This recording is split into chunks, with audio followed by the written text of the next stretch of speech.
Before we get started, please go over to Amazon.com and grab a copy of my book, Education and Justice. If you have an African-American son in public school, you need this book because I teach you the many ways that public schools mistreat African-American boys and what you can do to help your son. So go over there and get your copy immediately.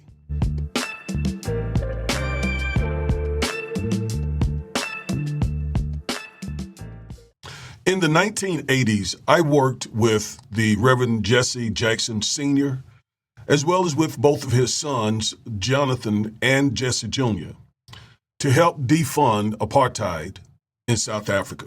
And I ran across a story today that kind of rubbed me the wrong way.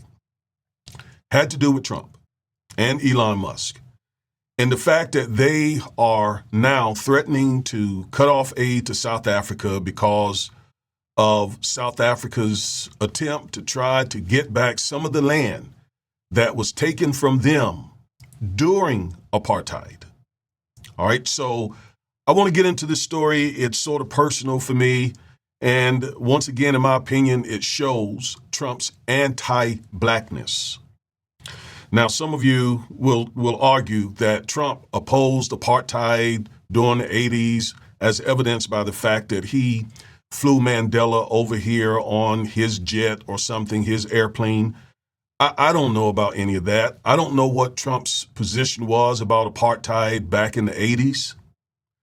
I don't know whether Trump flew Mandela over here and whether he did so free. I don't know. I do know I read an article saying he charged him money, but I don't know and I don't care. I know that this situation today, threatening to stop aid to South Africa because of what many have said are bogus claims that the South African government is taking property unfairly and unjustly from whites in South Africa, that to me is totally, absolutely bogus. I want to look into it. So let's go over and look at this story that I found on Bloomberg.com. And the title of the story is Why Trump is Taking Aim at South Africa's Land Laws. And so let's read some of this article. It says, land ownership in South Africa remains an explosive issue more than 3 decades later after white minority rule ended and the new U.S. president has added more fuel to the fire.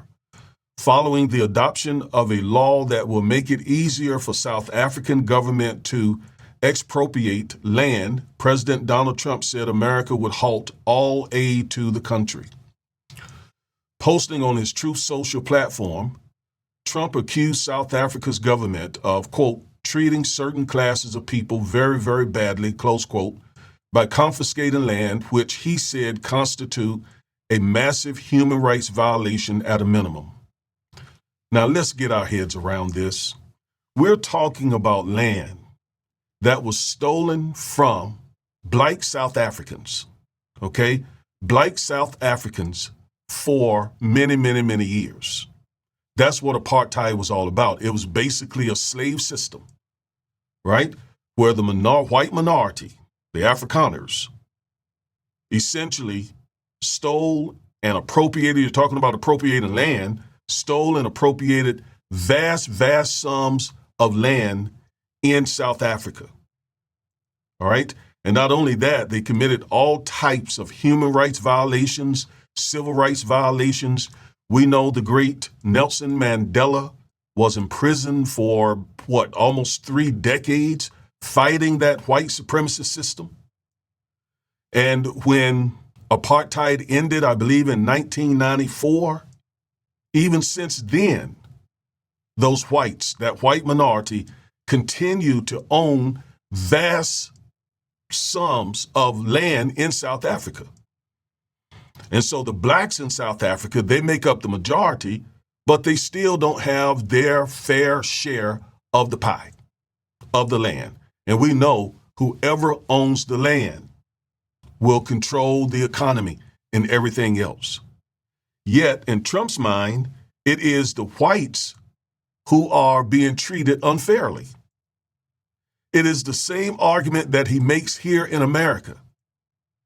Whites are the ones here who are being treated unfairly in his mind, although whites own nearly all the wealth in America. I mean, his thinking about these racial issues is very, very twisted and racist. All right, let's go back to the story. So it says he vowed that the U.S., quote, won't stand for it, close quote, and would cut off all future funding until a full investigation is completed. While the South African government said Trump misunderstood the intention of its new expropriation act, the deferral sparked a sell-off of the rand, which is their currency, which is South Africans' currency. Why did South Africa change its land laws? Now watch this. Most black South Africans were stripped of their right to own property during the colonial and apartheid eras, and white people continued to control the vast majority of farmland despite accounting for just 7% of the population. And so today, 7% of the population own a majority of the land 30 years after apartheid. The African National Congress, the country's biggest political party, proposed changing the Constitution in 2017 to make it easier for the state to seize land, in some cases without paying for it, a move it said was needed to give more people access to land and ensure it was optimally used. But the amendment failed to win the required support from 2/3 of legislators and was dropped in 2021. The ANC then said it could achieve its land redistribution goals through the standalone Expropriation Act, which only needed a simple majority in Parliament to pass. And President Cyril Ramaphosa signed the bill into law in January 2025. The act replaces and updates legislation that dates back to 1975, the height of the apartheid era, which helps cement the racial wealth gap that persists today. So it says, what's so contentious about the new law? The Expropriation Act gives the government the power to take land in the public interest on the condition the owner receives just and equitable compensation, which is extremely similar to what the government can do here in America. Very, very, very similar. It contains a provision for nothing to be paid in some instances, such as when land isn't being used or has been acquired for speculative purposes with no concrete intention to develop it.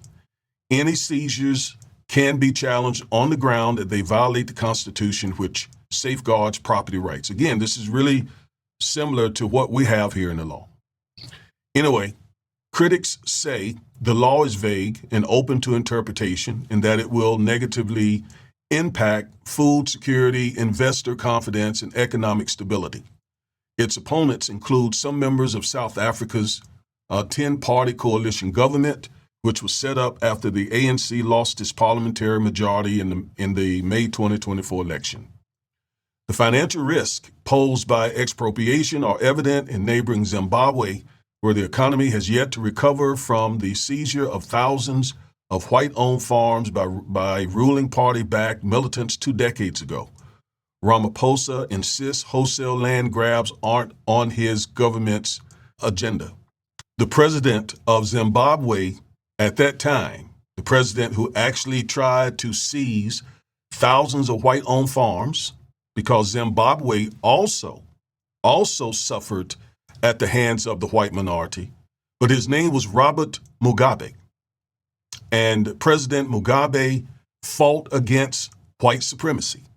And the country, it was named Rhodesia after Cecil Rhodes, who was an imperialist, a white supremacist, who made large amounts of money off the South African people. And the name of the country was changed back to Zimbabwe. And yes, Western nations attacked Zimbabwe for trying to take back land that was unjustly taken from them. And that caused the Zimbabwe economy to experience tremendous inflation, tremendous. And yes, it brought the economy to its knees, right? So they're saying that South Africa could experience the same thing if they went through with appropriating land from those white farmers, and Trump has weighed in on this. But both countries are simply trying to right wrongs that have been done to Black Africans. That's all. They're trying to right wrongs that were done to Black Africans. So why did Trump wade in? It's not a new gripe for Trump, the article says. During his first term in the White House, he asked then Secretary of State Mike Pompeo to study land seizures in South Africa, claiming without evidence that there was large-scale killing of farmers. Elon Musk, Trump's South African-born billionaire backer, has also spread the conspiracy theory that there is a genocide against white farmers in the country.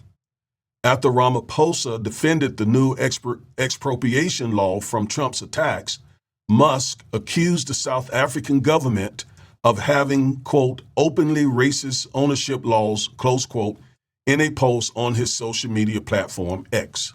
Both Trump and Musk interventions come amid a push at home here in America to end diversity, equity, and inclusion efforts, and this anti-DEI crusade has seemingly now extended to U.S. foreign policy. So there is the reason why, according to Bloomberg, Trump has waded in. Now, how did the South African government respond? The government argued that Trump has misinterpreted the new law. Quote, "We trust that President Trump's advisors will utilize the investigative period to gain a comprehensive understanding of South Africa's policies." International Relations and Cooperation Minister Ron Lamolo said. Ramaphosa denied any land has been seized and emphasized that South Africa is a constitutional democracy. Quote, "deeply rooted in the rule of law, justice, and equality," close quote. He said the Expropriation Act isn't a, quote, confiscation instrument, close quote, but, and listen carefully, but a constitutionally mandated legal process that ensured public access to land in an equitable and just manner as guided by the Constitution. South Africa has always had expropriation laws, as does the U.S. and other countries, that balance the need for public usage of land and the protection of rights of property owners according to the government. Ramaphosa said he looks forward to engaging with the Trump administration over the land reform policy and reaching a common understanding. Now, I'm not going to continue to read this. I will read the very last paragraph. Trump also threatened the BRICS bloc of nations, of which South Africa is the S, with a 100% tariff if the group established its own currency to rival the U.S. dollar. I'm talking about the anti-Black position that I believe Trump has taken by trying to prevent the South African government to take land back from people, white people who took it unjustly in the first place. You can call that reparation, you can call that restitution, you can call it whatever you want. But for me, it's a matter of simple justice and righteousness. That's all that is, justice and righteousness. It is not fair that 93% of South Africans' population, which are Black, to still be suffering economically 3 decades after apartheid, and considering all the suffering they did during apartheid, and to now have the President of the United States of America siding with the descendants of that apartheid regime, as well as Elon Musk, who is from South Africa. That is just, again, unjust, and it's not right. And so I wanted to bring this story to your attention.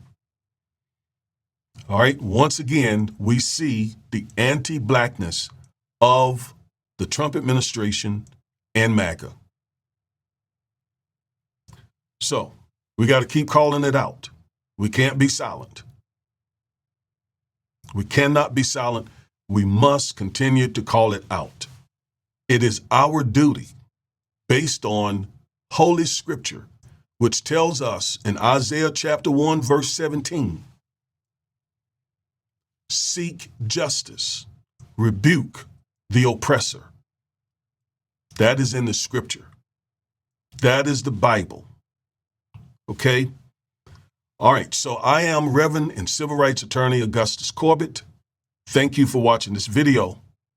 And as I say at the end of all my videos, no matter what, stay woke.